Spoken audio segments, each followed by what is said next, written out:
Would anyone like to raise any possible conflicts of interest?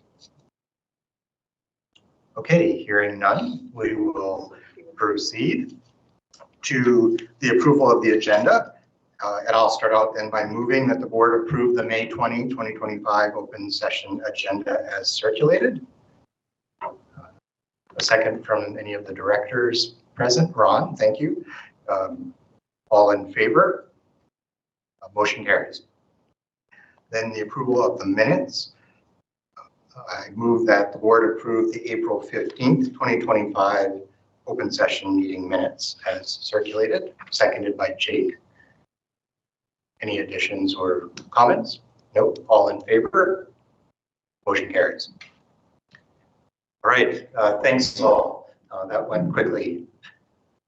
So next off, we have delegations. And before we jump into that, I just want to say a few words about delegations at UNA board meetings. Delegations are an opportunity for residents to make presentations directly to the board, and the delegations are limited to up to 5 minutes presentation and then up to 5 minutes of questions from the board members, and that includes the AMS and UBC members if they so desire. So that's a total of 10 minutes to any given delegation. And we welcome delegations. We haven't had any lately and are grateful that we have someone who has requested to make a delegation at our meeting today. Now, the requirements for delegations are that delegation requests need to be made 7 days in advance of a meeting. This delegation request came in not too long after that, and I very much would like to see that this delegation take place, or that our presenter have an opportunity to speak. And so we can, as a board, vote to authorize a delegation, even if it's submitted fewer than 7 days in advance of the meeting. And so with that, I would like to move that the board permit the presentation by Jenny Lee, a resident of Hampton Place, notwithstanding section 12.2 of the UNA board rules of procedure. Would anyone be willing to second that motion? Seconded by Ron. Are there any questions about that process or any discussion of the motion? Okay, hearing none, I'll call the vote. All in favor? The motion passes unanimously. So with that, I'm very pleased to welcome our delegation from Jenny Lee, a resident of Hampton Place, who would like to speak about the Moby bike share at Hampton Place. And looks like Chris is helping prepare the presentation materials for it. Jenny, you're very welcome to go up to the microphone, and I'll just ask that Chris can keep an eye on the time and just let us know if you've reached 5 minutes, and if that time does, if you do reach 5 minutes, then we'll just give you a gentle reminder to wrap up. Okay, thanks. Finish within 5 minutes. Okay. Okay, I'm a little bit nervous because it's the first time for me to attend this kind of meeting. So I think I know most of you, or a current co-worker and former co-worker. Good evening, everyone. First, I would like to thank the UNA board for giving me the opportunity to present briefly on behalf of Strata Council. My name is Jenny Lee. I serve on the council of Wingham Hall Strata Corporation, located at 5683 Hampton Place. I have been dedicated by our council to share our concerns regarding the planned installation of a Moby bike share docking station on the west side of the cul-de-sac entrance that we share with the Strata board, a neighboring building. Let me begin by providing some context about Wingham Hall. It contains 54 residential units on 4 floors, located in the west side of the cul-de-sac, shared with the Stratford. We share a common driveway with the Stratford to our east, which has 59 residential units. Because the cul-de-sac functions as a fire lane, we do not have outside visitor parking. As a result, our visitors and delivery or service providers must rely on the street parking on the Hampton Place. On Hampton Place to our east is a walkway entrance to Pacific Spirit Park, which is frequently used by school children and parents walking to and from Normal Rose Point School. Due to the foot traffic, there's no street parking available on the east side. On the west side, there's a designated two-car EVO car share zone, which has been in place for many years.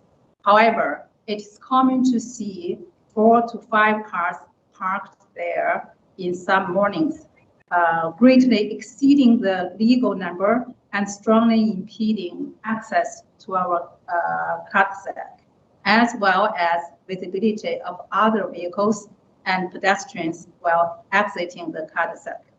Unfortunately, illegally parked cars have never been towed from this area. They just gradually get used by drivers, and the space returns to normal usage after a half day or so. The photos demonstrate clearly how visibility is impeded severely when this area is occupied. So I'm going to, let me see.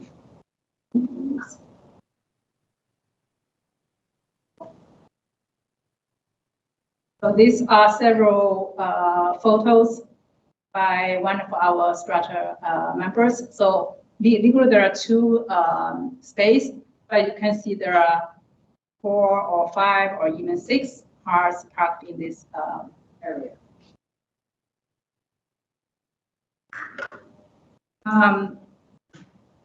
The photos demonstrate clearly how visibility is impeded severely when this area is occupied.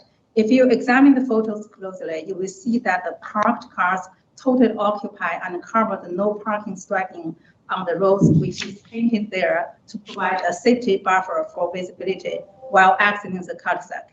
This no parking area is where the bike share station would be positioned under the proposal being considered. The proposed mobile bike share docking rack would be much more intrusive than the EVO car share. It would be located east of the car share zone. It would be permanent. This will significantly reduce the ability for visitors to our premises to park within a reasonable walking distance, especially delivery vehicles and service providers such as plumbers, elevator service technicians, renovators, and others. More importantly, it will be placed in the area which is currently off limits to ride-share parking due to safety issues, to allow safe viewing of the road for vehicles and pedestrians by drivers exiting the cul-de-sac. I want to emphasize that Wyndham Hall residents are not opposed to biking share as a concept. We support sustainable transportation. However, we strongly believe that the proposed location is inappropriate and that alternative, less disruptive locations should be considered and evaluated. If a bike share docking station is installed here, it should not be in the area along the street that is currently painted to restrict parking. While we understand that UAN does not have direct jurisdiction over this decision, we respectfully ask the board to advocate on our behalf to UBC campus and community planning. We believe your support could help ensure that a more sustainable, suitable site is chosen.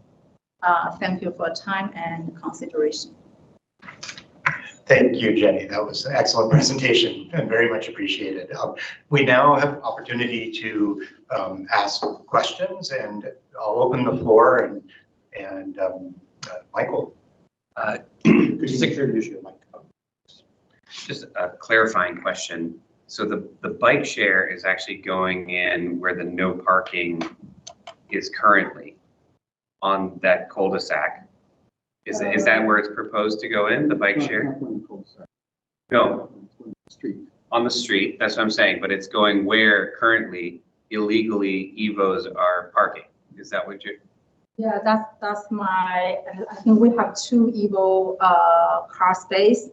Or where the bike? There should be another, if I remember, because I don't drive, because I can try my best to answer question because I'm not, I don't drive. So I think that after there's a two Evo car share and then there should be another space.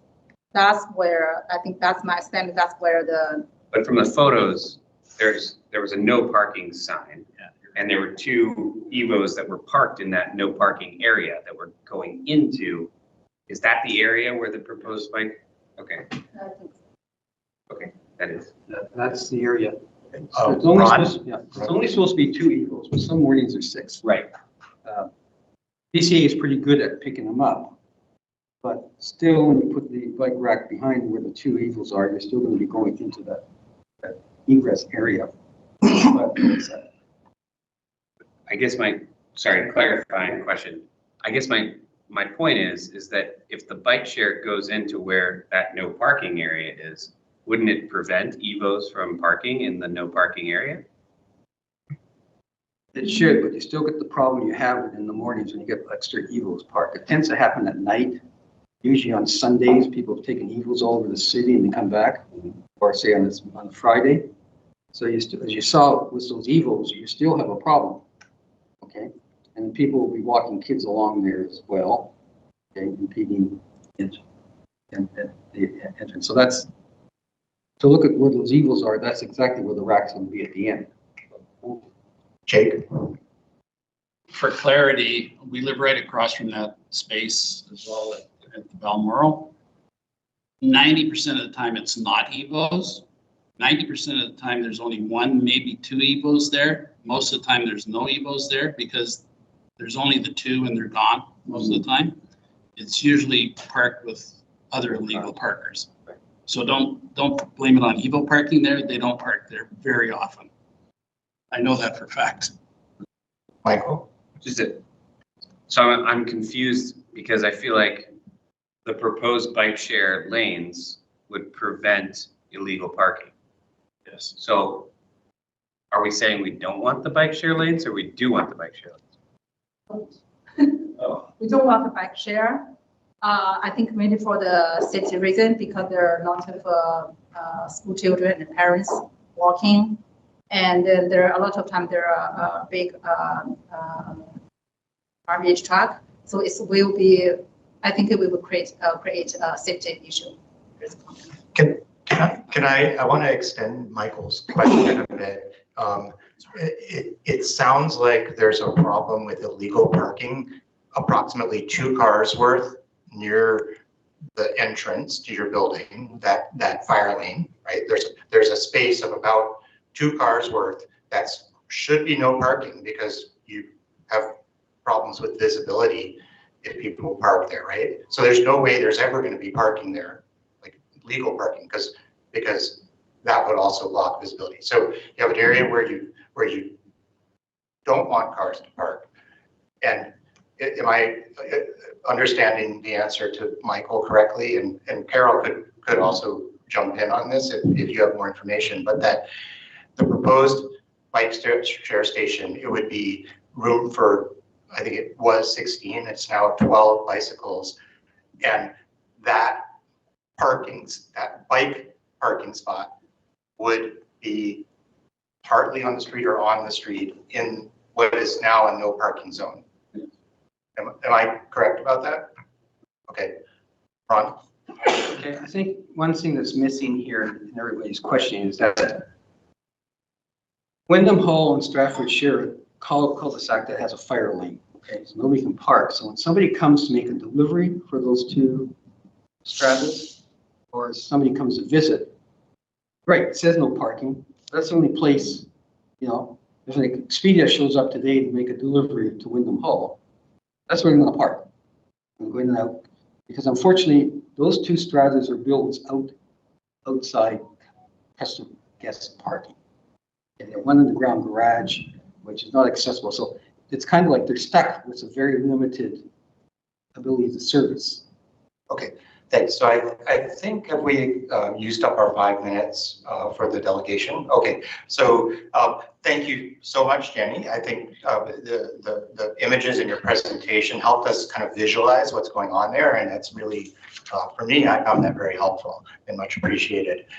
There are some points later in the meeting where the bike share it may well come up on the agenda. And so for now, we will move on in the meeting, but it comes up again later in regards to. Because as a resident, because I think I don't know the procedure for how you campus planning makes decision, but I think because it will affect the residents, right? Especially our building.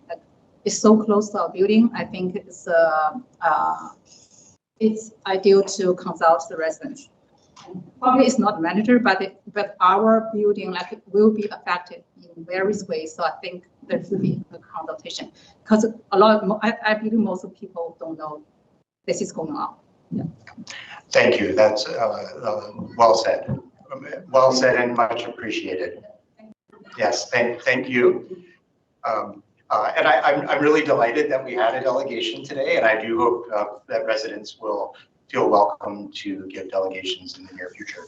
So moving on now to external reports and presentations, I'm delighted to welcome a presentation related to the UBC Farm from Smuckler or Smuckler? How do you pronounce it? Smuckler. Oh, I got it right the first time. And Anna Brooks. It's not here. Okay, so Sean will be making the presentation, but we're delighted to have you. Thanks for joining us. Can you hear me okay? Online? Yeah, great. Thanks so much for having me. I am an associate professor in the Faculty of Land and Food Systems and a resident of Hampton Place. I live in Pemberley.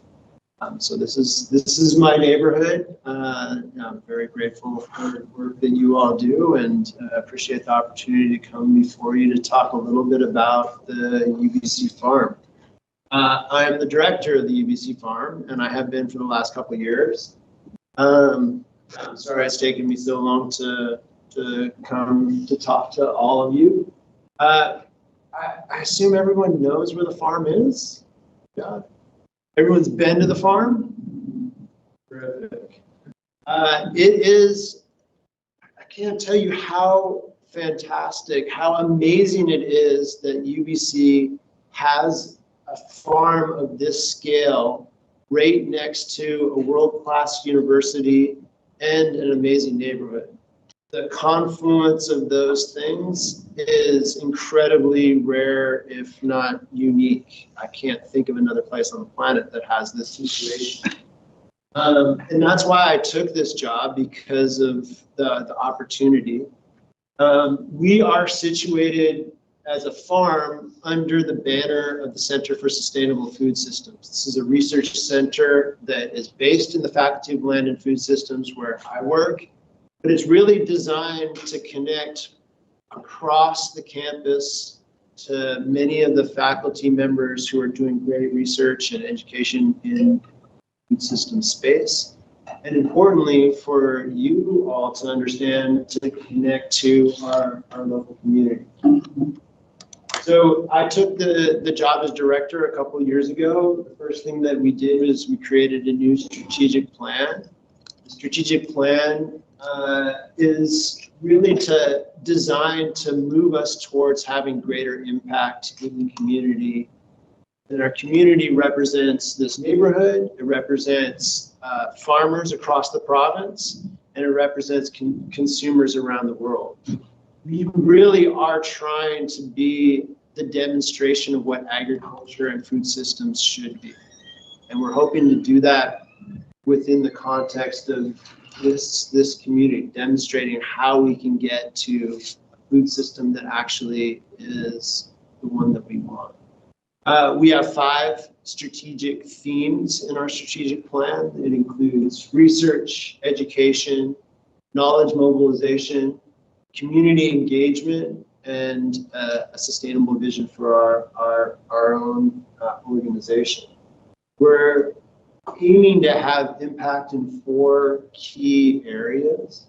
So to improve regional food security, to improve our ability to adapt to a changing climate and reduce our emissions, to enhance biodiversity, and to really adopt a decolonial approach in our agricultural systems. So as an institution, our CSFS, our center, we manage $13 million worth of grants. We're now at 39 faculty associates. We branch across 5 faculties across campus. We have 17 research projects on the farm right now, and we as a collective are a highly cited organization. We engage with this community heavily through our farmers markets, through the sales of our produce, but we're also training kids and students and future farmers. And we're trying to do that as much as possible with an audience here in the neighborhood. In 2023, we had 32,000 visitors over the course of the year at the farm, mainly in our farmers markets, which are held on Saturdays and Tuesdays and Saturdays. We also host a range of events. This last year, we had 50 community and UBC events. We're really trying to develop an events profile that the community is excited and engaged with as much as possible. We are also hoping to really expand our volunteer program to give people in the community opportunities to get their hands dirty. And as I said, we really want to get people out shopping at our farmers markets. We're also engaging students from the campus, but also the high school and other high schools around Vancouver.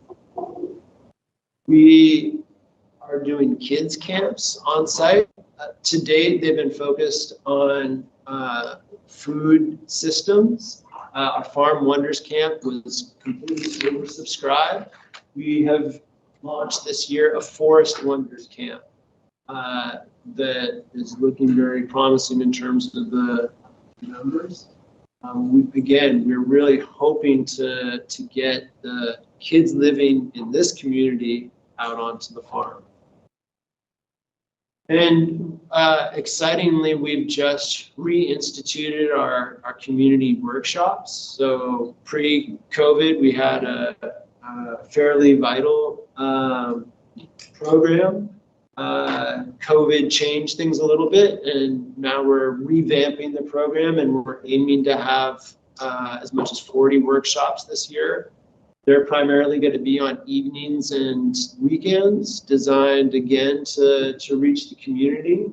And we're developing 3 short courses that hopefully will be of interest to the community, focusing on topics like gardening, cooking, food preserving, foraging, and we're definitely open to other ideas. We want to be able to make sure that the folks in this community are interested in coming to the farm. And then finally, I'll just mention that we're in the process of developing a new farm center.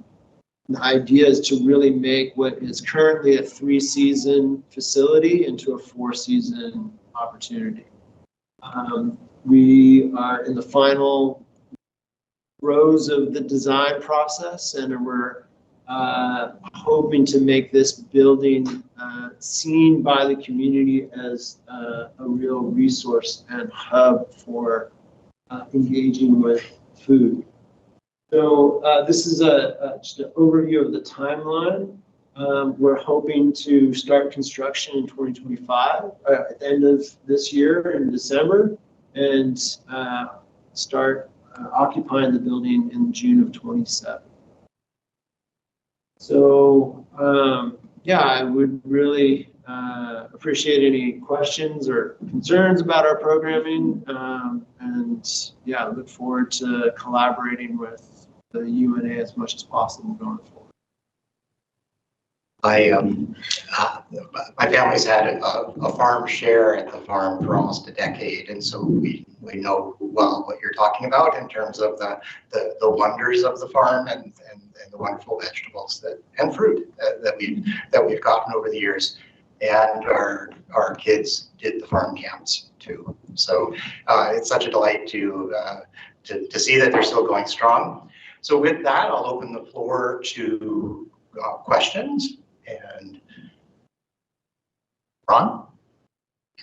What's the natural pH in this? Because I know you're trying to grow organically. What's the natural pH in this area? And do you have to do any process to get the pH up to a level that you grow some of the vegetables? Yeah, I mean, the background pH is a little bit acidic, and we have been importing compost for 2 decades now, and so our pH is very much in line with what our vegetables need. So yeah, we're proud of how we've been managing the soil. I think we're going to try to do better in terms of our sourcing of compost. Also follow up. Growing up in the Red River Valley, are you able to grow beefsteak tomatoes yet?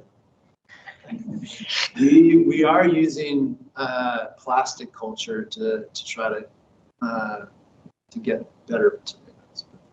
Nothing as good as from where I'm from, which is California. We're working on it. I have a half serious question and then a serious question. So the half serious question is, do you have enough compost? We haven't. Well, we're importing our compost. We have been importing our compost from the valley, and so what we're trying to do is close the loop. So one of our goals is to be a net zero farm in the next decade. A big part of that is reducing our import of nutrients and compost from far away. So we're looking for local sources. So without going too far with this, I would just wonder if the UNA, or I should say residents, have anything that you might want, but that's something that we can perhaps follow up offline on. But just the idea of closing the loop, keeping the compost local, so to speak, is something I think that speaks to the UNA as an organization and our commitments. And so I guess my question was more serious than I thought it was. I mean, it would be amazing if we could close the loop right here on the peninsula, right?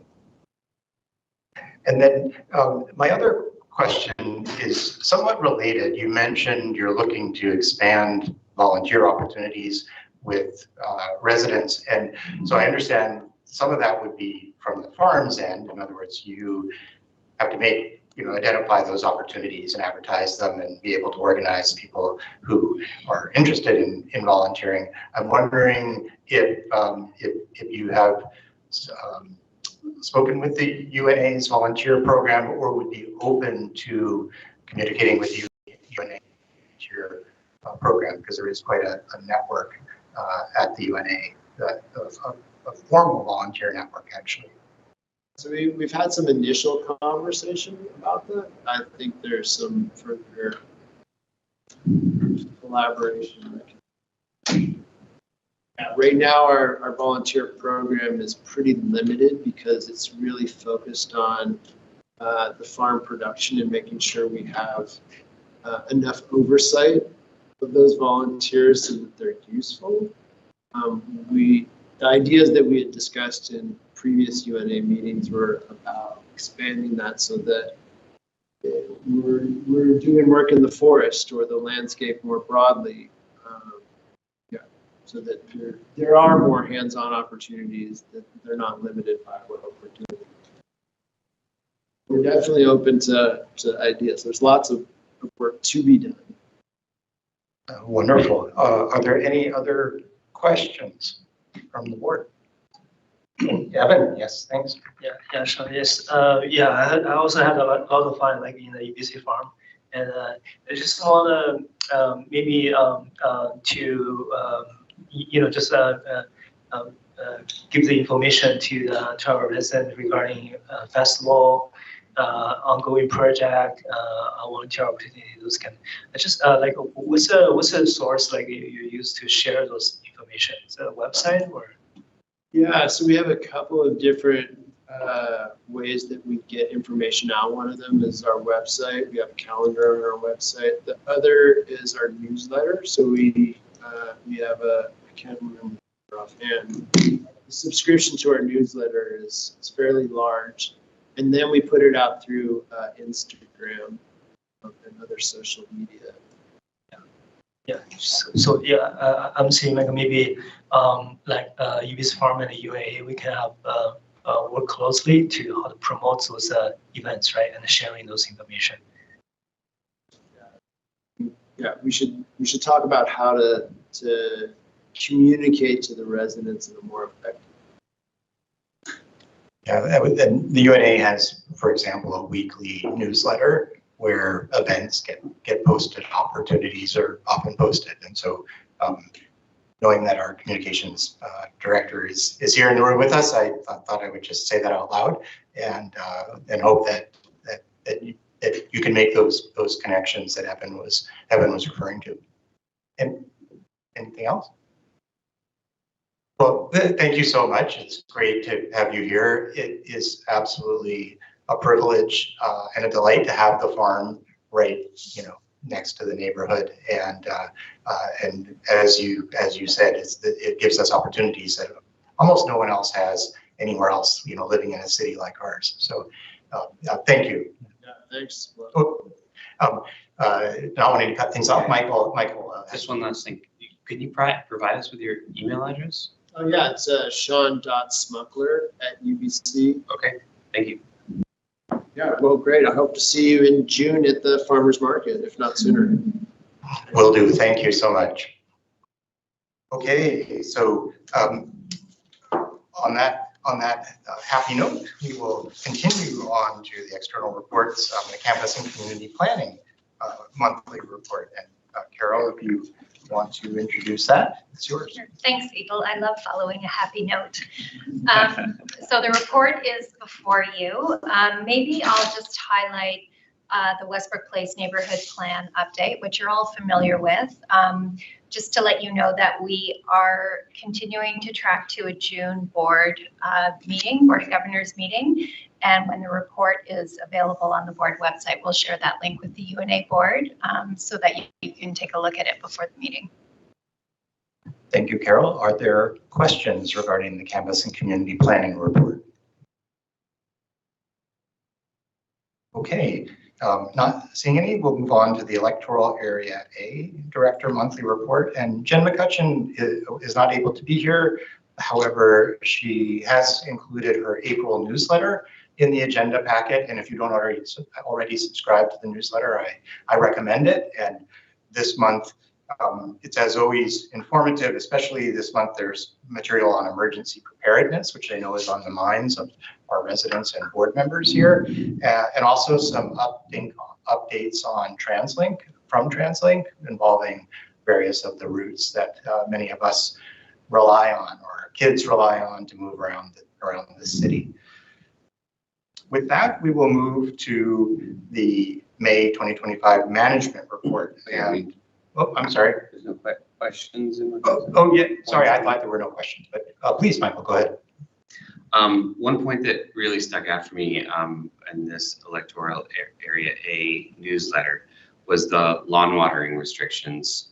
And I guess this maybe has to do with the fact that I don't see any of these restrictions occurring here on campus in any meaningful way. Plus, I know from my own sort of investigations into our watering practices in regards to water features, that all of our water features are actually fresh water that is going down the drain. And this happened last year to me several times. This is the Hampton Place water feature right in front of the sign, where it started to overflow 3 times last summer during the restricted times. And I actually had to open up the manhole cover and turn off the freshwater source to stop the restrictive thing. and this is bound to occur again. And I'm just wondering what UNA and EBC Campus and Community Planning are doing to, address the mandatory restrictions imposed by electoral aid.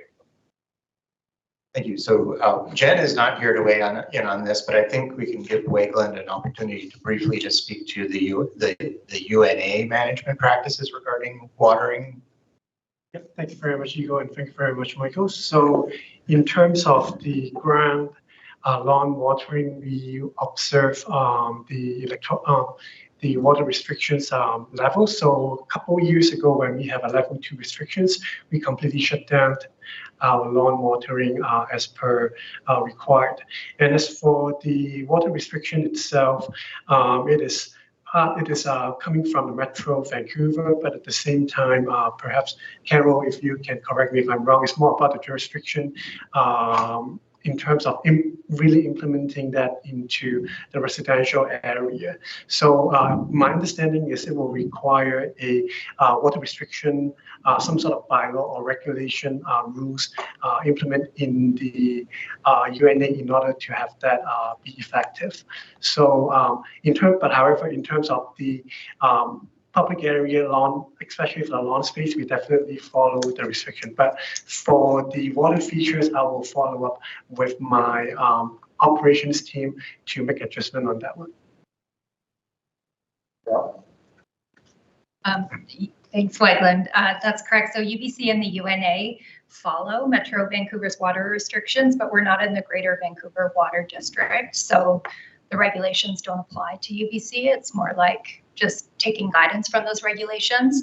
Wegland's correct. If the UNA wanted to create bylaws around water restrictions, the neighbors agreement allows for that. And we'd be happy to support that process, but that's not in place.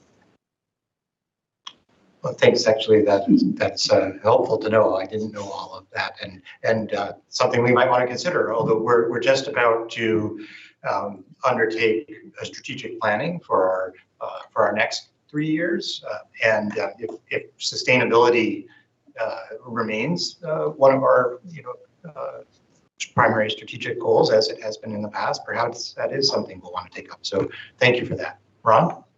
Michael brings up a good point. This Hampton Place water feature, I would suggest, as I walk by it every day, twice a day, that maybe the people in Hampton Place be polled about their interests about it. I mean, we drive by it, we don't really enjoy it. And I've lived there 19 years.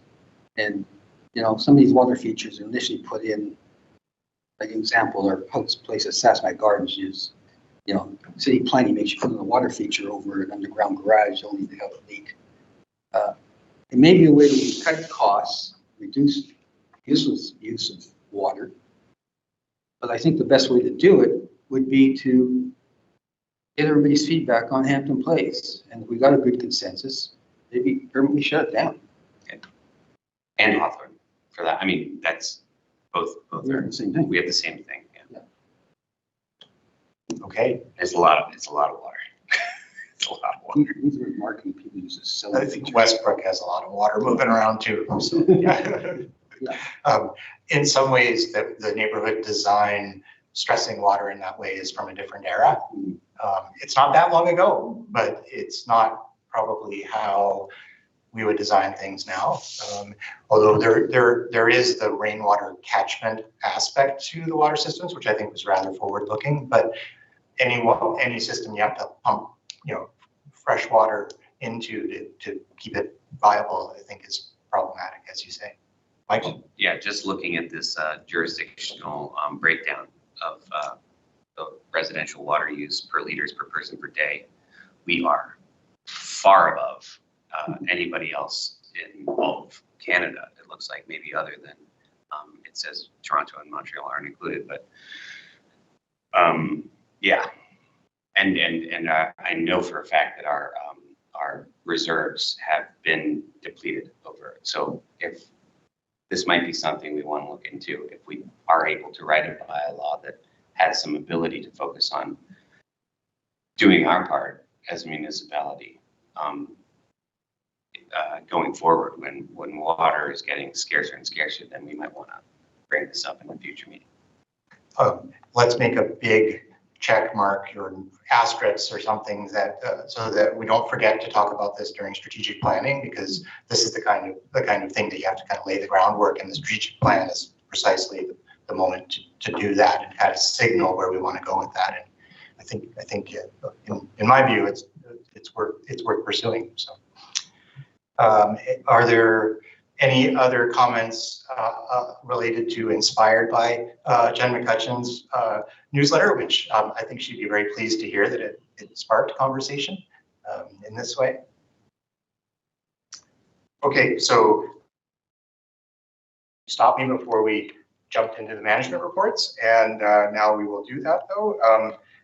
And we'll start with the Chief Administrative Officer report. Thank you very much. As you see every month, I've reviewed some of the areas I've been working on. I'll highlight a small number.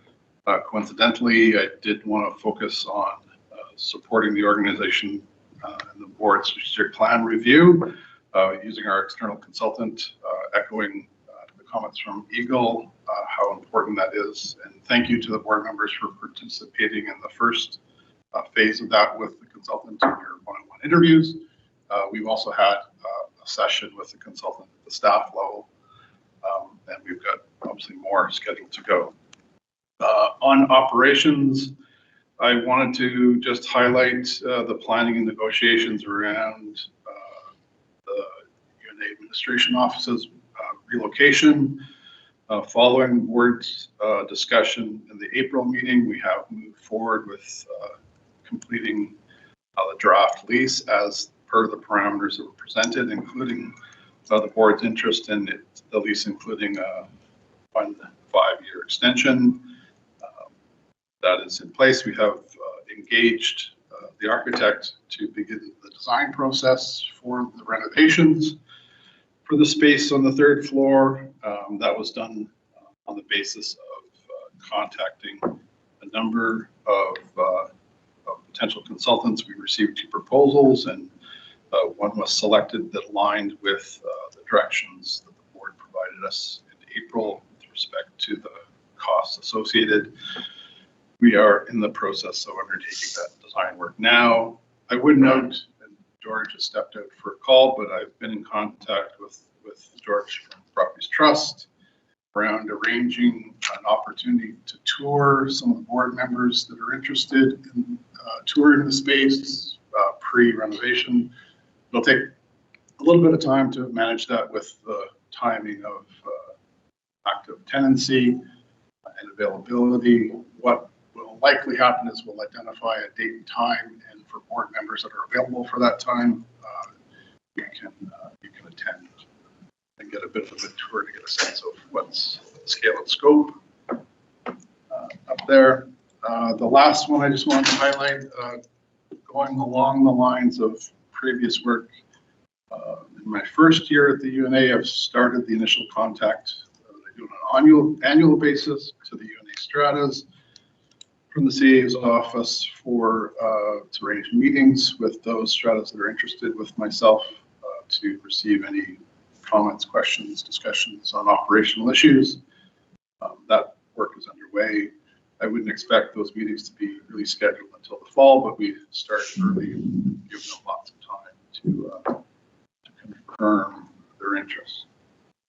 I'd be happy to answer any questions you may have on the included report. Okay, thanks, Paul. Any questions? Ron? Okay, Paul, you've got a draft lease now. It's a five-year extension. What are the square footage rates for those extended years? Is that in the option right now, or is that something to be determined? Actually, I can't recall what it said in the document. I'll have to go back and check, but of course the board will receive the lease document when we come back to the board for its approval, once we've developed a plan and budget for the space. Let me check on it and I'll get back to you and the rest of the board. Just one final question on that. Is that a straight 5-year or is it an option of a number of different 1, 3, 5? I believe the wording is just an extension for up to 5 years, but I'll confirm the exact wording. That flexible language probably would be in our interest, so thanks. Are there any other questions? Okay, moving on to communications, and Glenda. Hi, good evening, everybody. One thing to highlight on my report is that we've launched the expanded top section of the front page of the UNA website. Previously, it was only able to feature three of the most recent news sections, but now it has an expanded highlight section where we can feature ongoing initiatives and important association business in a prominent and easy to access area. Also, external links if we have partners that have initiatives that our residents are interested in, we can also feature it in that section. And the latest news section has been expanded so that it can feature 5. It just this when we built the website in 2019, our news section wasn't as fast moving as it is now, so we've expanded it to make sure that our materials are our information is not getting buried under clicks and folds. So that's the whole kind of thinking around that one. I'm happy to answer any other questions. Thank you, Glenda. It's exciting to see that the new social media specialist is on board, and that's great. And are there any questions relating to communications? Okay, so we'll move on to, and thanks again, Glenda. We'll move on to the recreation report. Dave, for a brief introduction there. Good evening to the board. My report is in front of you and I'm available for questions. One of the larger highlights is that we finally have a person in position, Cody Steptura, as our event coordinator, which will help us greatly with demand and the increased activity around our events. Thanks, Dave. I was pleased, and I think Sandy, who can't be with us today, will be pleased to see that that we're going to have a suggestion box again at the front desk of the Westbrook Community Center, at least Westbrook, right? Both locations, and I think for some people that is an excellent way for them to provide their feedback, and for a lot of others, they just as soon use the online forums, but it's much appreciated. And are there any questions for Dave? Okay, so with that, we'll move on to operations and sustainability, and Wegland. Thank you very much, Iko. The report is before you. I'm happy to answer any questions. Just a few highlights of the report. We would like to have a warm welcome for Lydia Cecilia to be our Green Depot attendant. She has been working with the Green Depot, and she's also a UNA resident as well. She helped us to launch the free tables as well as a number of new initiatives. So good to see her, and looking forward for more contribution from her end. And then another quick highlight is for the roadway and sidewalk discussions. So the UNA received a draft from UBC Campus Planning back in early May, and then the discussion and the meeting is scheduled for early June. So after this meeting, we expect the draft for this report will be getting very close to being able to present to the board. And then in the agenda for this meeting, there's also a discussion for the upcoming road and sidewalk work as part of the discussion topics. So definitely all the repair program is in the radar and it's scheduled to be discussed. And finally, for the Mobi bike charging station that has been previously discussed. So for this particular project, it's a UBC and collaborations with Mobi Bikes project. And then the typical procedure for the UNA is is to review and provide technical feedback, operation perspective in terms of where about the location is.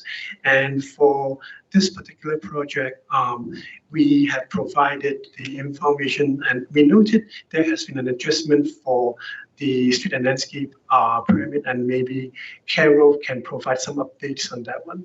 And that's about it. Happy to answer any questions.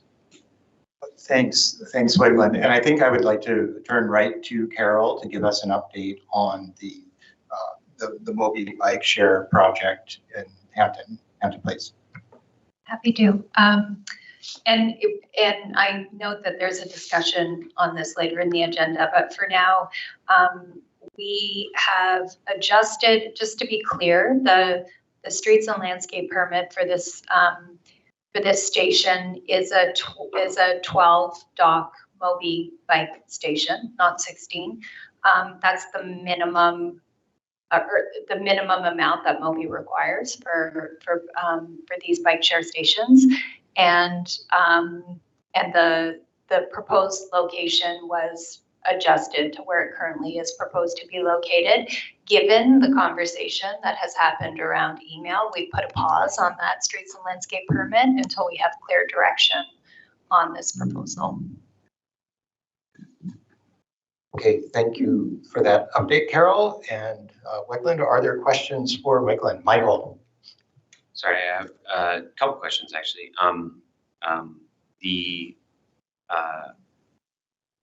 The IT lifecycle replacement project. I imagine this is a significant cost that was budgeted for. But I'm just curious as to the end of the life cycle, like how old are those laptops and where are you getting them? Thank you, Michael. So in terms of the end of the life cycle of the laptop, what we typically try to do is to sell that back to the supplier. And then if the cost or if the revenue that coming back from supplier is extremely minimal, then we will internally work with accounting and to develop a process in terms of, let's say, if we are only receiving $10 back per laptop, then perhaps it may make sense to develop a process, open up a bit for internal staff, for those who is interested to bid on that. But having said that, we haven't completed the process yet. We are still waiting for the laptop to arrive. Okay, thank you. I have a question related to the dog park. It's great news that I think in 2 days or so, or very shortly, it will be coming, the financing will become clear. I'm wondering if you could, assuming that the financing is approved, which we believe that it will, from Metro Vancouver, what's the approximate timeline for I guess preparing the development permit application and eventually scheduling the work to construct the dog park? So thank you very much, Eagle. So in terms of the development permit, as soon as we get the funding green lights, we will work with our landscape designer to submit the development permit right away. And thinking about the timeline, the development permit typically meets at the end of each month on a Wednesday. So looking into that, what we will do is we will first work with the volleyball court urban rec to prepare for the site prep, and then at the same time concurrently working with the landscape architect to do the DP board applications, while at the same time there are a number of things that we will do that concurrently, and also based on our submitted DP, of course, thinking about there may be adjustment down the road to go out and look for service provider to do that. So that's where we are at, and then all hinges on the 23rd decisions coming from the Metro Vancouver board. Okay, thank you, Wegland. Ron.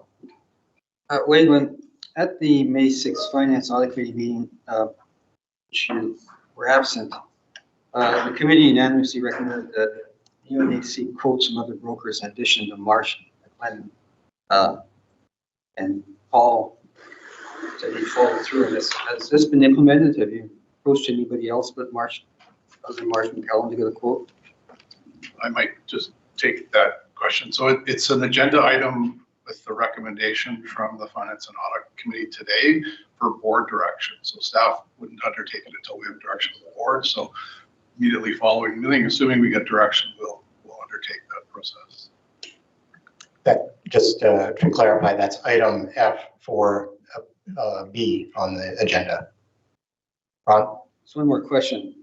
There was talk of putting a charging station on Hampton Place. Whereabouts would you put it? Thank you, Ron. So this charging station was part of, if I recall correctly, 2021 Community Works Fund on-street charging station projects, which this project later on has been collaborated with BC Hydro. And unfortunately, it has some unexpected delay. And in terms of the location of the charging station will be restricted of where about the transformer location is. And those locations, there are two locations where we were able to identify in Hampton Place. One is immediately next to the car share parking spot that was mentioned. And then there's also another one right across the street. That is Sandringham. There is a transformer at the Sandringham property. But having said that, that is inside the Sandringham property, and there will be some challenge to do that. And that's at the very high level.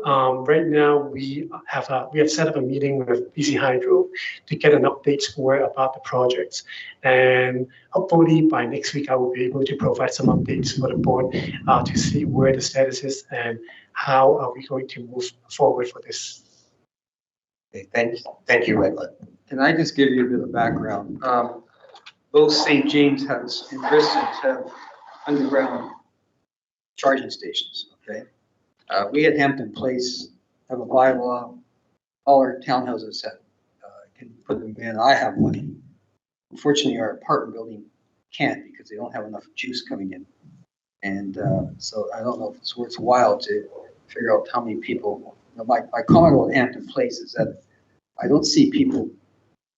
It's out of the way for a lot of general public to come into. Okay, so when you put something in there for public good, you use the old term public good. Want to know if there's going to be a lot of local use.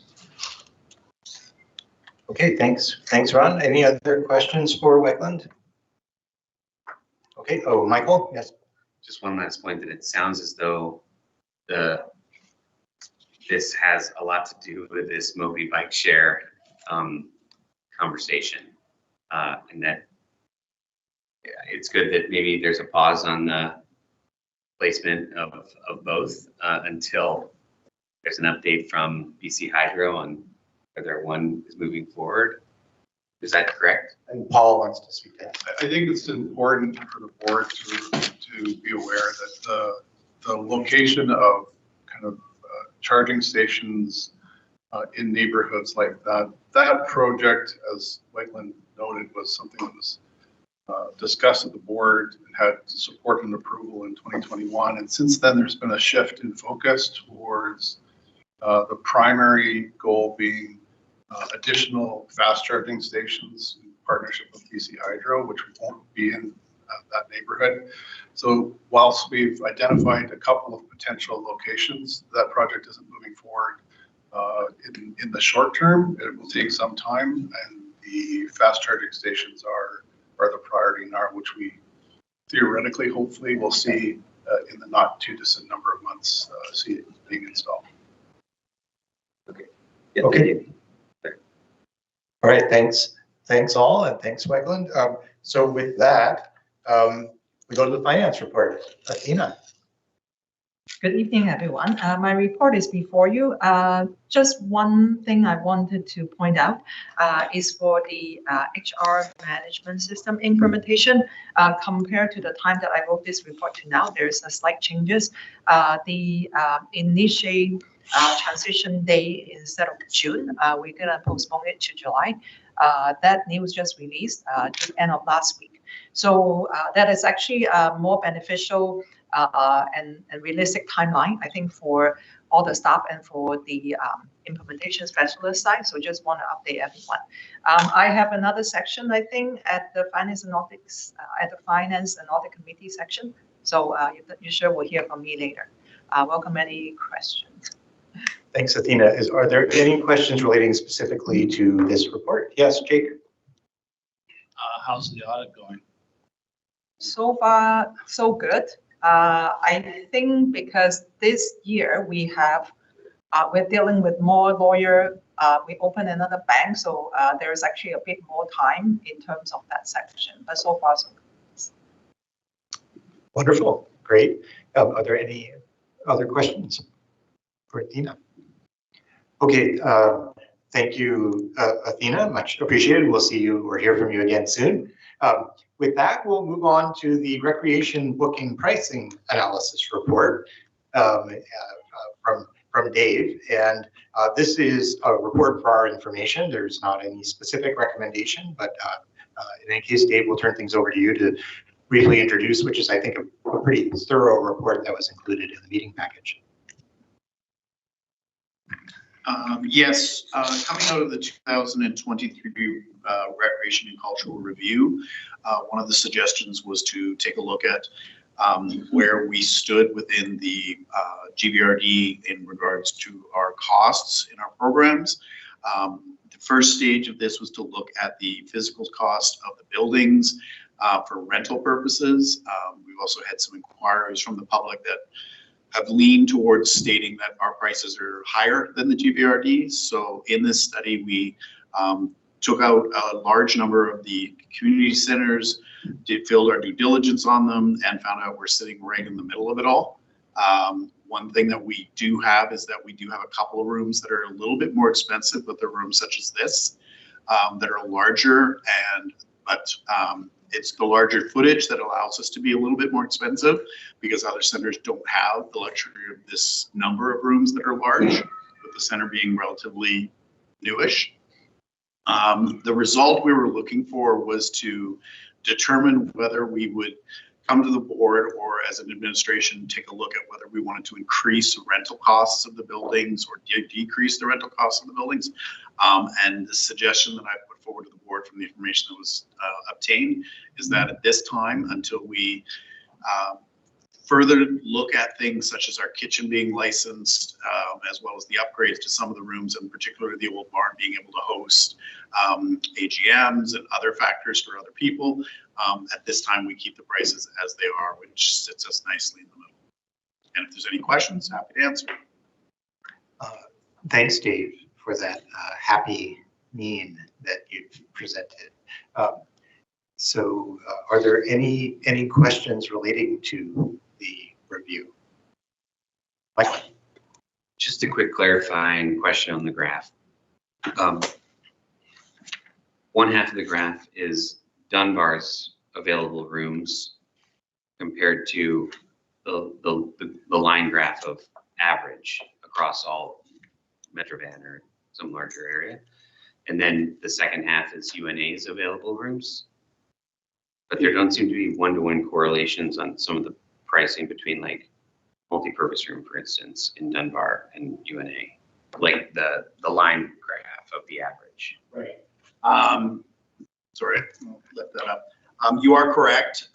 What we've done here is the breakdown's not the average cost per square foot of all the facilities. It's the average square foot cost of the specific facilities that are mentioned here. I'm sorry, I guess I'm just looking at there's two multi-purpose rooms, one in Dunbar, one in UNA.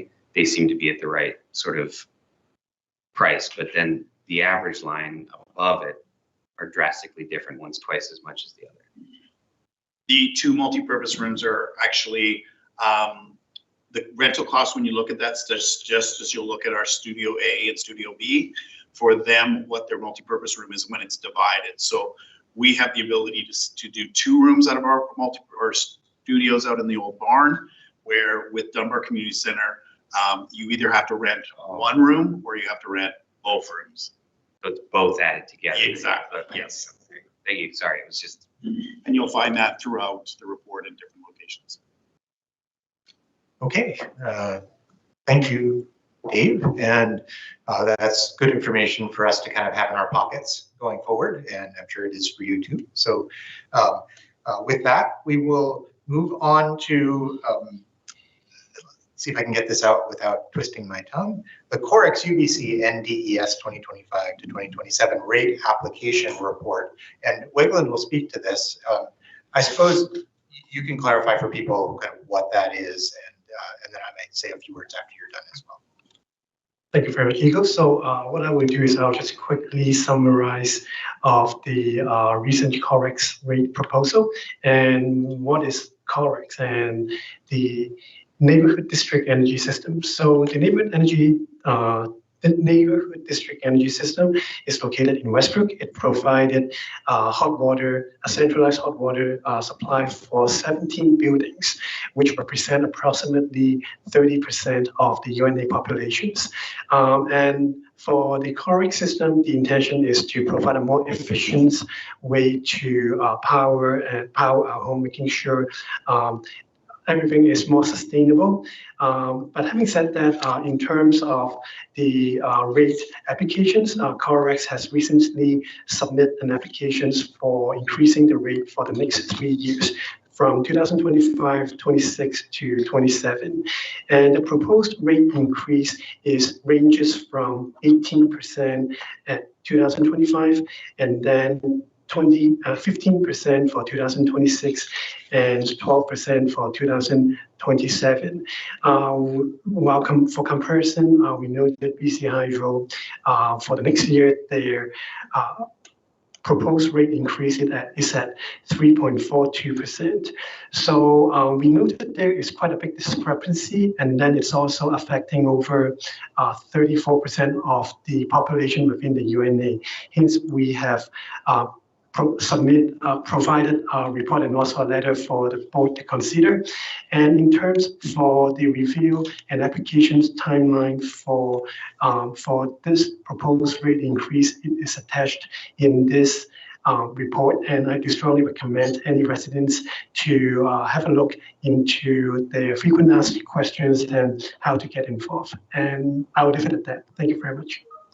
Thank you so much, Wegland, for that, for doing the work to prepare this this letter on behalf of residents about their concerns and our concerns with the level of the rate increase. So what's in the meeting package is a draft letter, and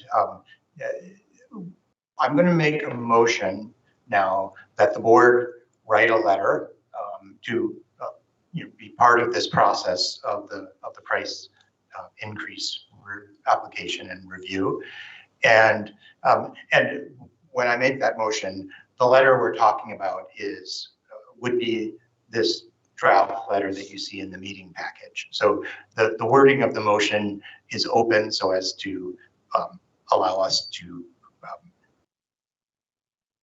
submit or to edit a letter as appropriate, but the letter that is intended is in the meeting package. So with that, I will move that the board authorize the chair to write a letter on the board's behalf to the BC Utilities Commission regarding COREX's rate increase application for the UBC Neighborhood District Energy System. Would anyone like to second that motion? Seconded by Evan. So with that, now we have discussion, questions, comments. Ron? Okay, I'm looking at the page here with all these different stratas. Are the strata councils aware of this application to increase their rates?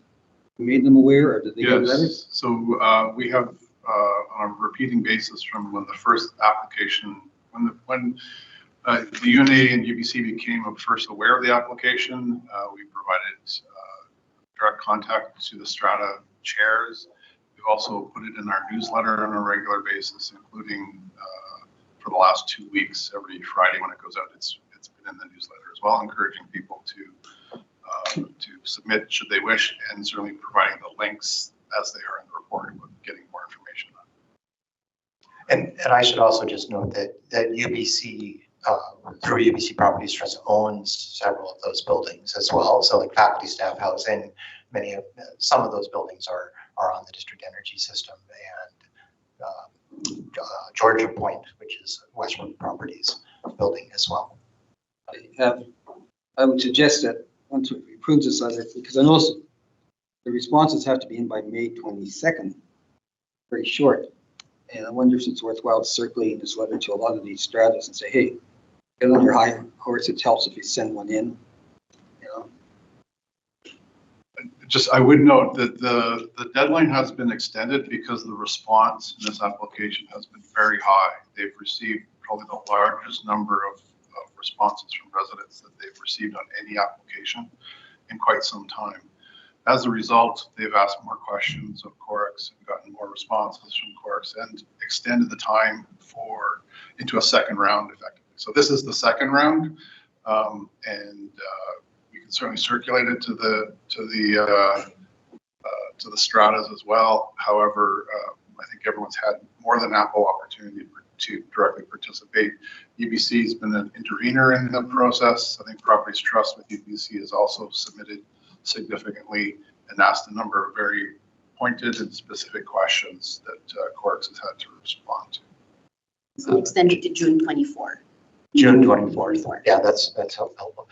Jake, do you still have a question? Yeah. Yeah, I just, one of the reasons they use for the big increase is that lower revenues because of delays in the development of Westbrook Place. So are they going to drop the rates once Westbrook becomes online? Or is going to keep it? That's a rhetorical question, I do believe. but appreciate the sentiment behind it. Are there anything else before we vote on this? Yeah. Okay. I did a bit of background checking today in this Corex, and they were allowed, the ultimate financier of Corex is British Columbia Investment Management Corporation, so every public pension fund in the province. But there was a reorganization last fall to take three specific assets out of Corex and put them into limited partnerships. One is this system here, the one that at Simon Fraser up on the hill. The third one is what they're building at Oak Ridge right now. And they seem to have piled on a lot of their overhead. They seem to have taken a lot of their staff and everything, and I don't know if we even made aware of that because it impacted us, because suddenly this is a habit that regulators tend to do. And I know that because when I used to be in Scooters Library, I had to get involved in doing a few what they call comfort letters, which, you know, when you make an application to utility-based application, the utility commission usually asks the others, are the numbers they're giving us legit? So I think that puts a point on how important it is for not just the UNA, but also residents still to provide their input. And thank you for that. Are there any more questions before? Yes, Evan. Just want to make sure. So is there Corex is like a BC Hydro, so like monopoly, so we don't have any other alternative choice like supplier? I think yes. Yep, correct. Michael? Just a final question. It was my understanding that when this partnership was made, the mobile trailers that are providing this seating were meant to be temporary, and that Corex was actually supposed to develop a biogas system that currently I don't think that they have any plan on developing in any time ever. Am I correct in that, Carol? Are you talking about the fuel switch? Yeah. Yeah, there is. So part of the Neighborhood Climate Action Plan talks about the opportunity for achieving many of its climate goals through that low carbon fuel switch. So there's work underway exploring that, and then permanent sort of centers would to support the system would be part of that process. But Corex would be the one implementing that switch. And from what I can gather, they don't have any kind of financial obligation or impetus to do so. Is that correct? I can't answer that question for you, Michael. Sorry. Some clarification, is this system natural gas fired, the boilers? Right now. It is, yeah. Okay, well, the irony with the carbon tax being taken off and the fact that BC's got a lot of very cheap, affordable natural gas, you know, where's the justification for the increase? You know, biogas, you know, they can't do 100% biogas with blending it in. So I'm trying to, without having to look at the numbers, I'm having to try to figure out why the increase, because your main source of power has actually gone down in price, was the carbon tax gone down. I think that's an excellent point, that our actually rate should be going down, not up. And I would urge you in your feedback to the Utilities Commission to include that, because actually this request for a rate increase, it predated the change of provincial and federal policy relating to the carbon tax. And so I think it included probably the assumption that the carbon tax would be there. So it's an excellent point, Ron, and let's flood the Utilities Commission with these really good points. I would suggest, Eagle, that you put it in your letter. I think that should be possible to do relatively easily. Yep. Okay. Thanks. Anything else before we take a vote? Okay. So again, I'll read the motion one more time, that the board authorize the chair to write a letter on the board's behalf to the BC Utilities Commission regarding Corex's rate increase application for the UBC Neighborhood District Energy System. All in favor, please raise your hand. Motion passes unanimously. Thanks, everyone, and thanks to the staff for your hard work on this. It's much appreciated. Okay, so with that, we move on to the Finance and Audit Committee report, and there are 2 items there, and each of them will be introduced by a staff member, and then following those introductions, board members may make a motion. All right. So the Procurement Board Policy Report, Athena. It's me again. The procurement policy is before you. First of all, I want to acknowledge there's a lot of work besides myself. There's a lot of work being also done by Chris here as an integral part of making this visible, and with a lot of, I would say, feedback and contribution by the Finance and Audit Committee as well. This policy, I would just say that is the threshold, just in case if you, I think I just want to emphasize that point. The threshold is being made is with a few folds, to come up with that number. So first of all is what is the standard out there, and then also secondly is by our a review of our spending pattern, and then to come up with that number. So first of all, and then some of the steps that being listed out, I think there's some exceptions. So just want to bring that to the board so to be aware of. I think other than that, I think it's pretty straightforward. I would just like to open up the floor and then to see if you might have any question. Yeah. Okay, so we will now move to the floor, and if someone would like to make a motion, Jake looks like he's ready. Yeah, on the procurement policy, I'd like to move that the board approve the proposed procurement board policy number 05-15 as circulated. All right, is there a second? I'll second the motion. Okay, I'll second the motion. Ron seconds. Thank you. What? I'm sorry. Oh, to add some context, absolutely. Yeah. So now we move on to discussion of the motion. And Jake, absolutely, please go ahead. Yeah. In making the move that the board approve the policy, the audit committee had thoroughly reviewed and discussed the policy as presented by staff. It aligns with standard practices observed.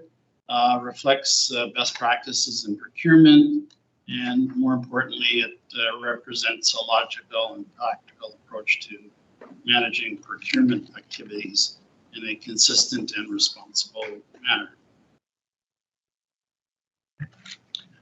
Thanks, Jake.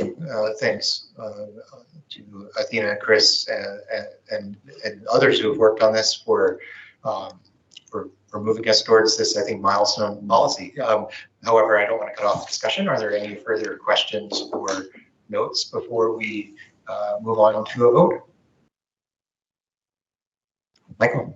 I just had a quick, so this is a board policy that was put in front of the committee, as well as the work done by staff to put this all together, and everybody is happy with this policy and moving it forward.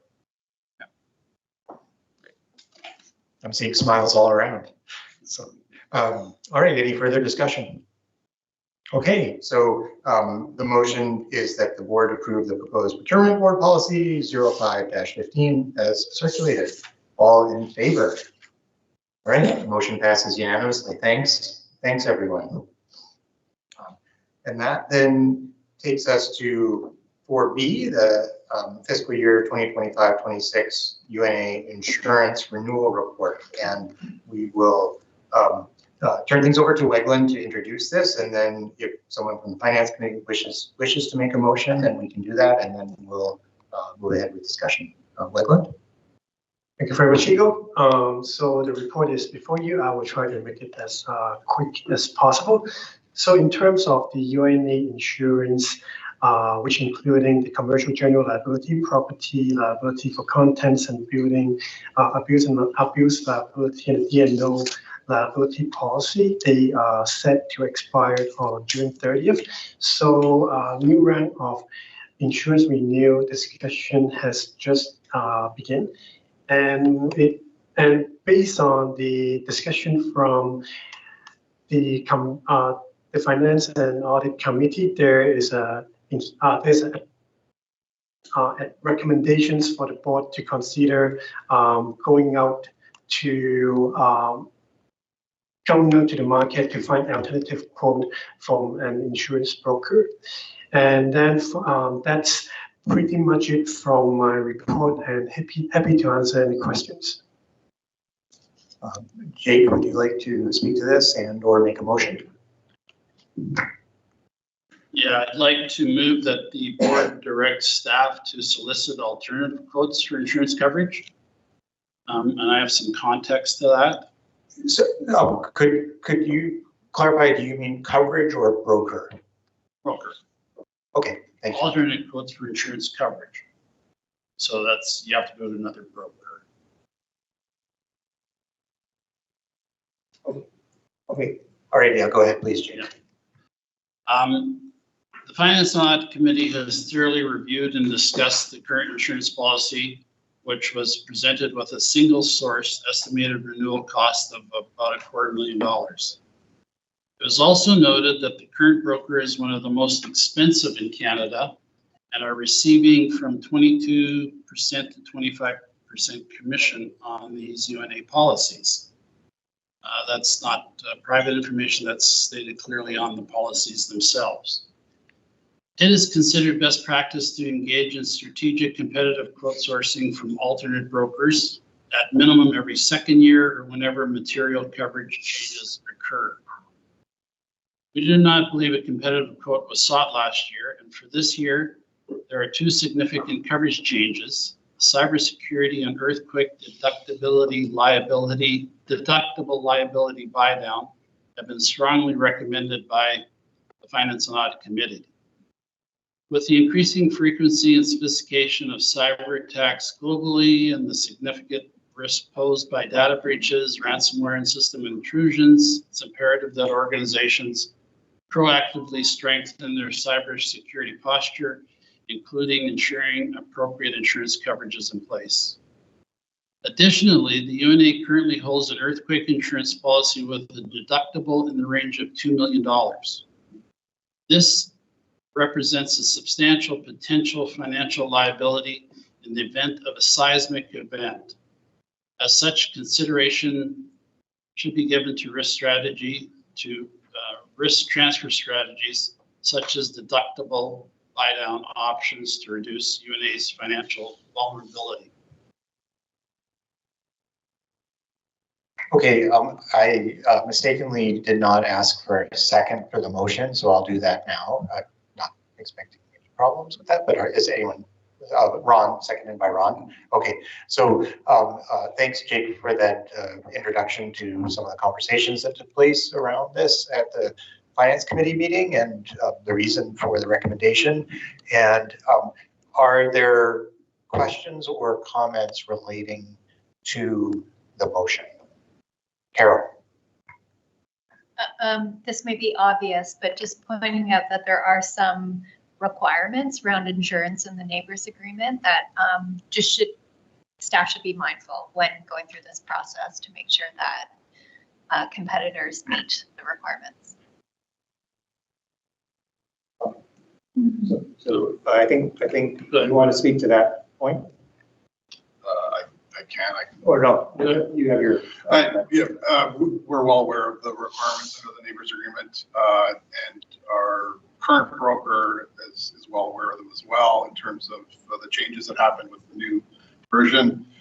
With this direction and our contact of other potential brokers, we'll make sure they're aware of those requirements as well, so that such that we have the insurance coverage that's necessary under our agreement with UBC. I would also just add that, and I noted it for the committee at the time, we will be proceeding with getting the quotes from our existing broker, largely because of the timing here. This is a very challenging timeline, and that was recognized, but we will also take all efforts to get alternate quotes as the direction suggests, assuming the board can. I can't. Okay, now I can speak. Thank you. And I'll just add here. Thanks for the information about that and for the timeline, and that we may very well be able to, if the motion passes, be able to pursue some other quotes from other brokers.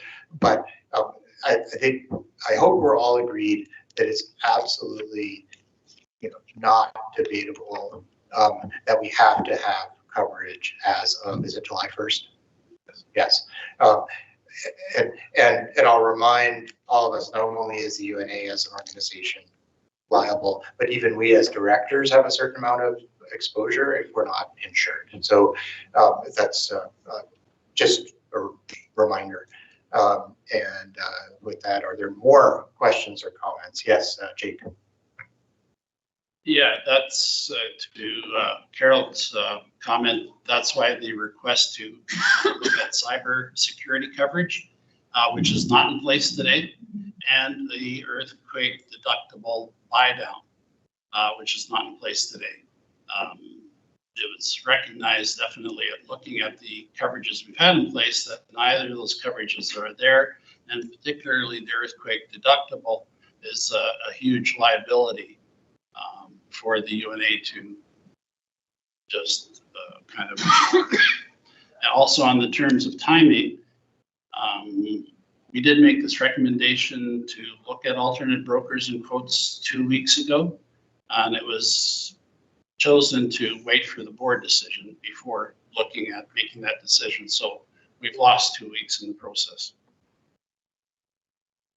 I think it's helpful. The recommendation is helpful, but these kinds of things do need to come to the board. I think it's our responsibility as a board, and committees recommend, right? So we have to keep that in mind as well.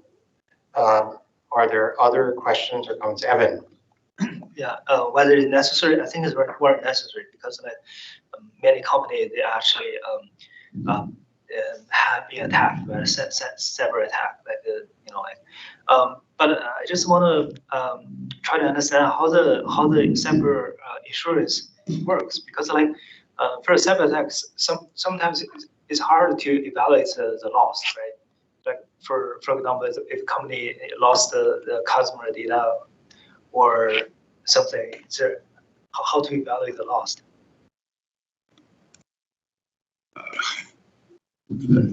Like any insurance where there's a loss, there's a process that the insurer would have to go through, working with the UNA, assuming that we had some kind of loss in that regard, whether it was a building loss or loss through cybersecurity. So whether that's freezing of our systems, any kind of financial loss that goes along with that, a breach of privacy, all of those things can be accounted for in the adjudication process, and the insurance would be in place to cover those losses that the unit may incur. Dave? Yeah, to add to that, there would be the recovery costs and the rebuild costs. There might be, substantial infrastructure within the system that would be broken down that the staff would have to completely rebuild. They may have to call in outside consultants. There would be new software. The cost would mount very, very quickly. Michael.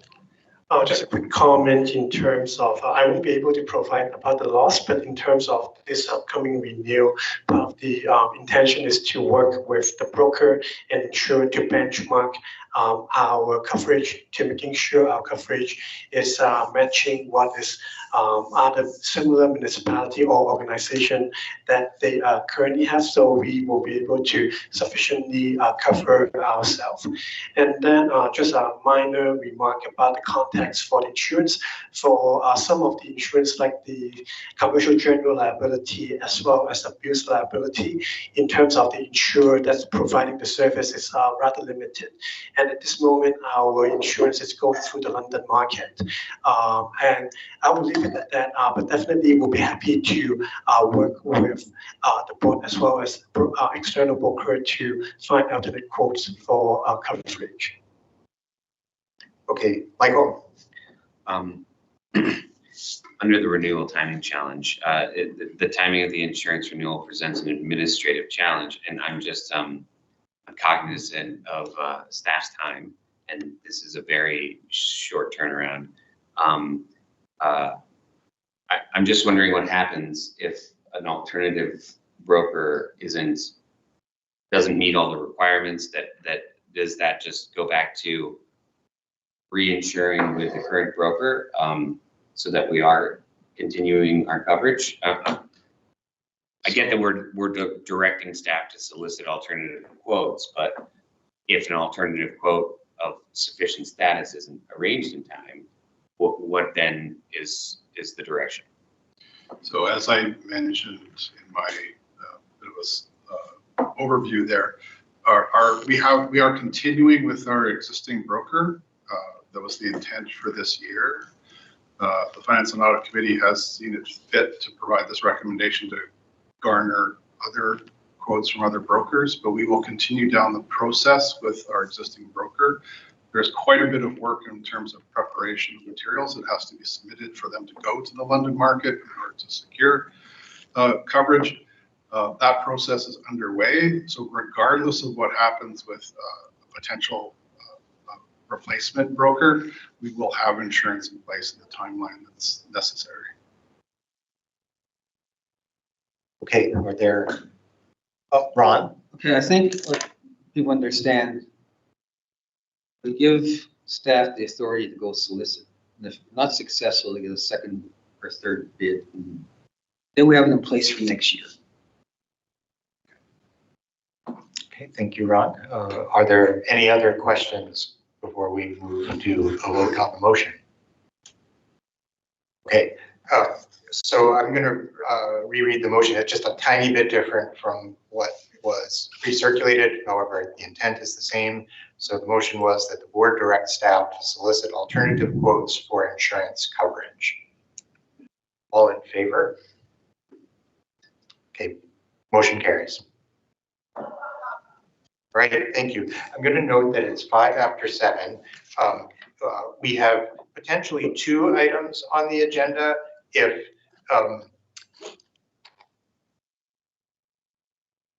they were to be quick, we could do them and then have dinner. But if they will not be quick, then we need to stop now for dinner because people will get hangry if they don't eat. I will make them quick.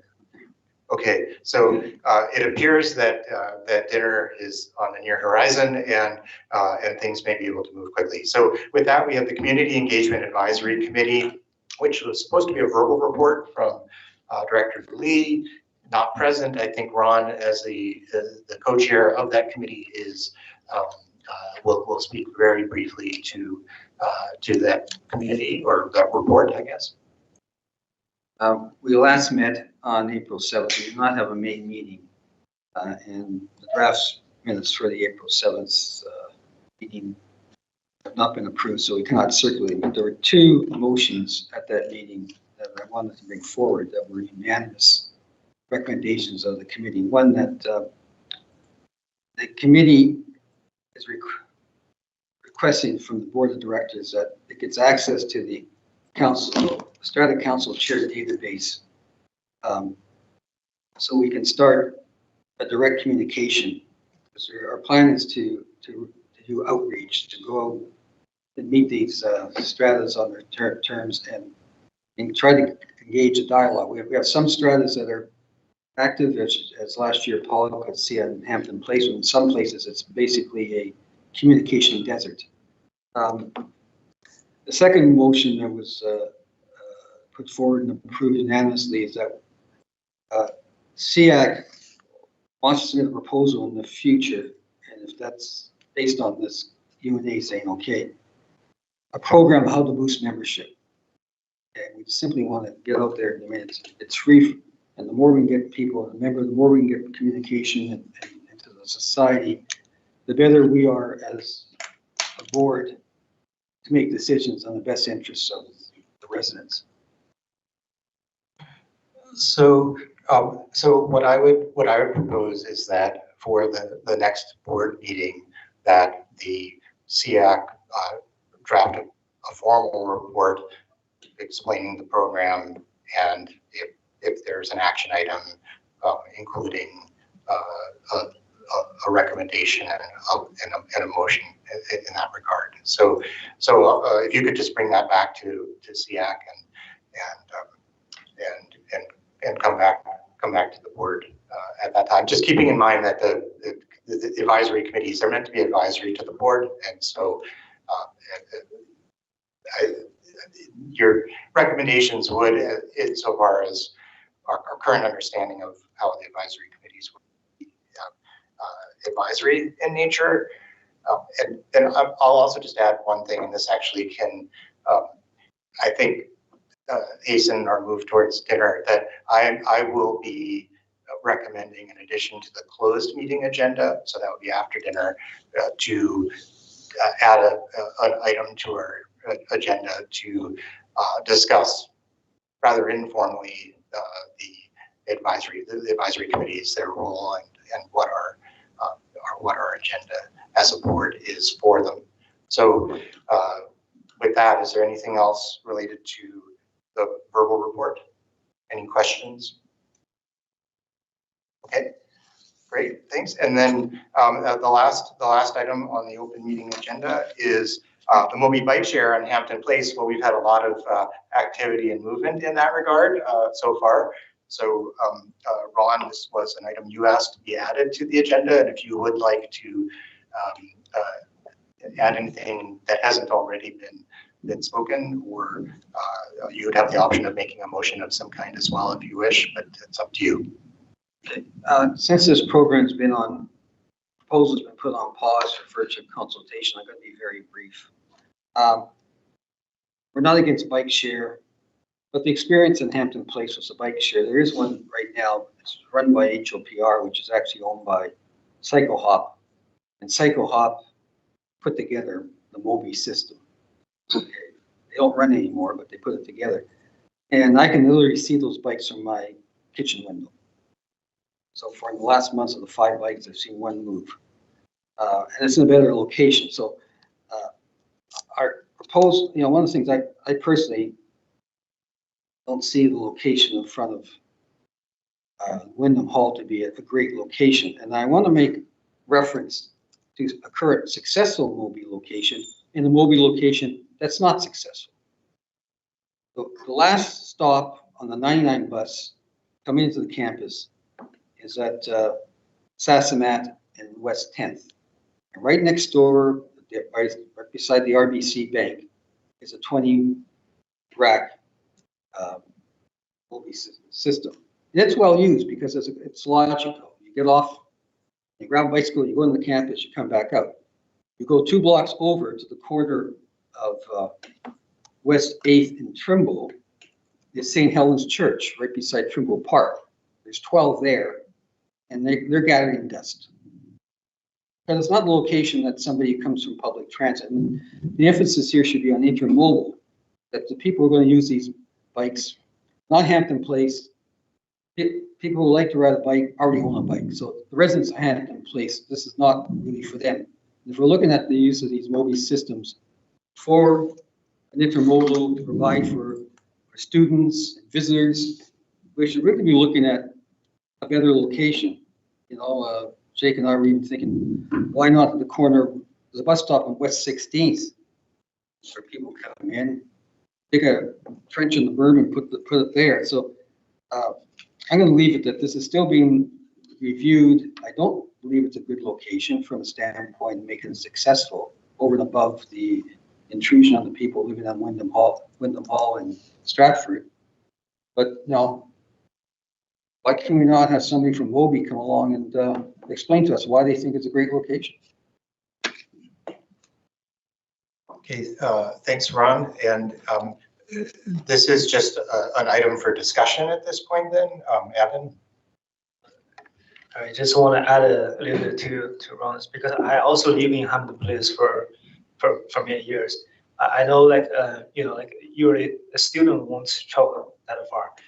Hampton Place is more like a quiet area. It's usually residents live there for many years.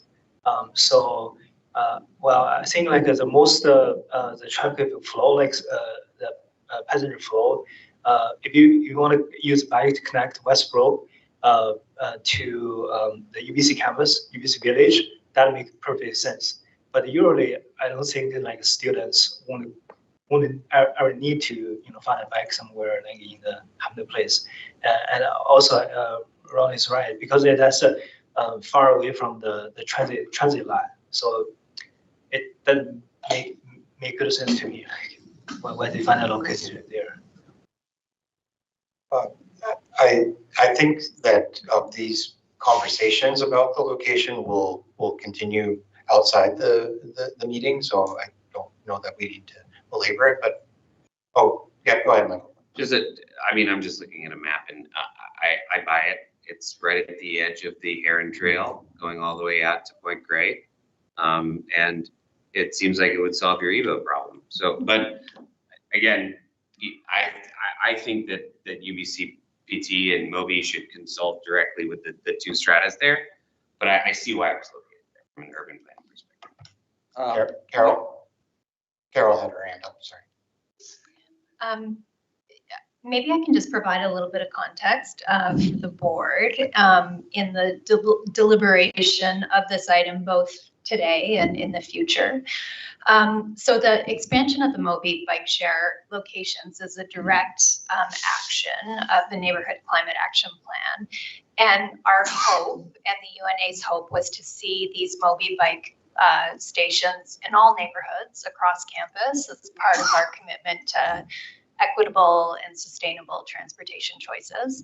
The Hopper comparison is a bit disingenuous. Hopper is not as sophisticated a system as MOBI. MOBI has both electric bikes and regular bikes, and they're fully integrated with the city of Vancouver. So the low utilization of Hopper we're aware of that.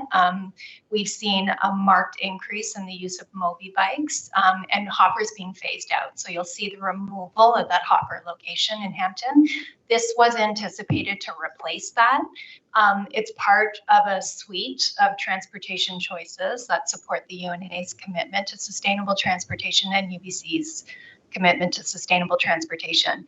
We try to follow municipal best practices in terms of how we consult and engage, and often go beyond municipal best practices. It's not, it hasn't been in our practice to consult individually with stratas on the use of curbside space. We rely on UNA staff and work with UNA staff on looking at a balance of operational needs and what can technically be supported, both from MOBI's operating perspectives and all the information that the UNA has. If there are issues with station locations, they're easy to relocate as well. And so this location was thoughtfully considered. It was thoughtfully located to have some co-location with the entrance to Pacific Spirit Park. It was intended to replace the Hopper location. It was adjusted based on UNA feedback.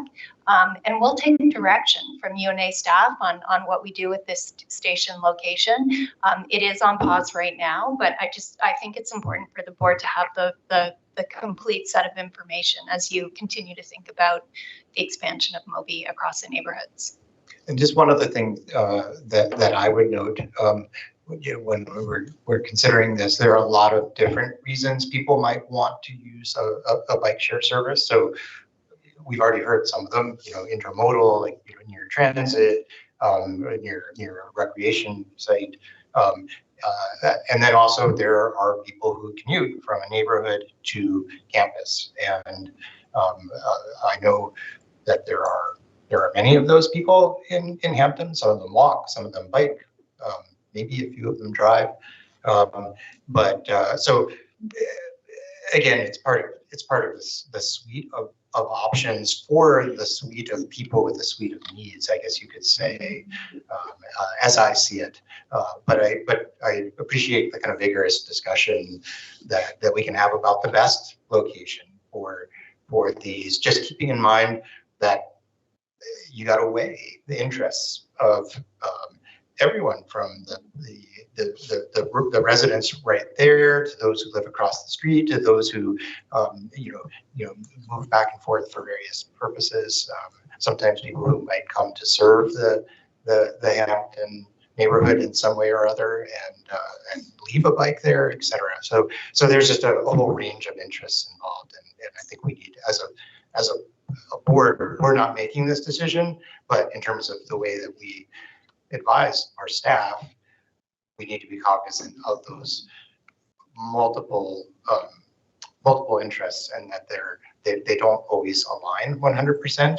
And you need to, we're public servants, right? So we do need to keep in mind the general interest as well as the specific interest. And I'm not actually speaking to that site in my comments here. I'm just saying that we, as a board, need to keep in mind the general interest too, not just specific interests. So I think with that, anything else, or can we adjourn to a very much long-awaited dinner? I think yes. Okay. So thank you. What's that? It's not the end of the open meeting. Yeah. So it's the most closed meeting. It is the end of the open meeting. So I'm going to move that the board adjourn into a closed session to discuss the approval of minutes for a closed session, or stick to closed session of a board meeting. Seconded by Michael. All in favor. So motion carries. So we will adjourn for 15 minutes for dinner, and please join us, enjoy, and then we will reconvene for the closed session at 7:40.